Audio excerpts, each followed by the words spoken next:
Hey guys, കൂടും കൊടുക്കുകയൊക്കെ എടുത്ത് ഞാൻ ബാംഗ്ലൂർക്ക് വിട്ടു.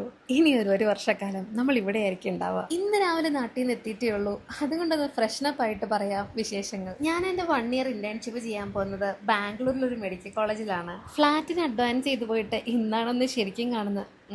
ആശാൻ കൊള്ള, ഒന്നിനും ഒരു കുറവ് വേണ്ട. പാല് കാച്ചി ഐശ്വര്യമായിട്ട് അങ്ങോട്ട് തുടങ്ങി. ജനുവരി 1 തുടങ്ങുന്ന ഇന്റേൺഷിപ്പിന് ഞാൻ ബാംഗ്ലൂർ എത്തിയത് ഡിസംബർ 30 നല്ല ഒരു കന്നഡ സ്റ്റൈൽ ഊത്തപ്പവും സാമ്പാറും ചട്നിയൊക്കെ കൂട്ടി ഒരു അടിപൊളി ബ്രേക്ക്ഫാസ്റ്റ് കഴിച്ച് ഞാൻ എൻ്റെ പണികൾ സ്റ്റാർട്ട് ചെയ്തു. ഒരൊറ്റ ദിവസമേ ബാക്കിയുള്ളൂ. ആ ഒരു ദിവസം കൊണ്ട് ഈ സെമി ഫർണിഷ്ഡ് ഫ്ലാറ്റ് ഒന്ന് താമസിക്കാൻ പരിവാക്കണം. ഫ്ലിപ്കാർട്ടിൽ നിന്ന് ഈസി അസംബ്ലിംഗ് എന്ന് കണ്ട ഞാൻ വാങ്ങിച്ച ടേബിളാണ്. പക്ഷെ അതിനെ ഒന്ന് രൂപത്തിലാക്കാൻ എനിക്കൊരു കാർപ്പൻ്ററുടെ സഹായം വേണ്ടി വന്നു.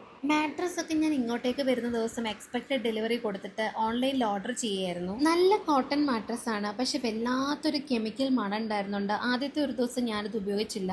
മുഴുവൻ ഷോപ്പിങ്ങും ക്ലീനിങ്ങും എല്ലാം ചെയ്തു തീർത്തത് ഒരൊറ്റ ദിവസം കൊണ്ടാണ്. അങ്ങനെ ബാംഗ്ലൂരിലെ ആദ്യത്തെ ദിവസം ഒരു വല്ലാത്ത ഹെക്ടിക് ഡേ ആയിരുന്നെങ്കിലും മുഴുവൻ പണികളും തീർത്ത് സ്വസ്ഥമായിട്ടാണ് ഞാൻ ഫസ്റ്റ് ഡേ ഹോസ്പിറ്റലിൽ പോയത്.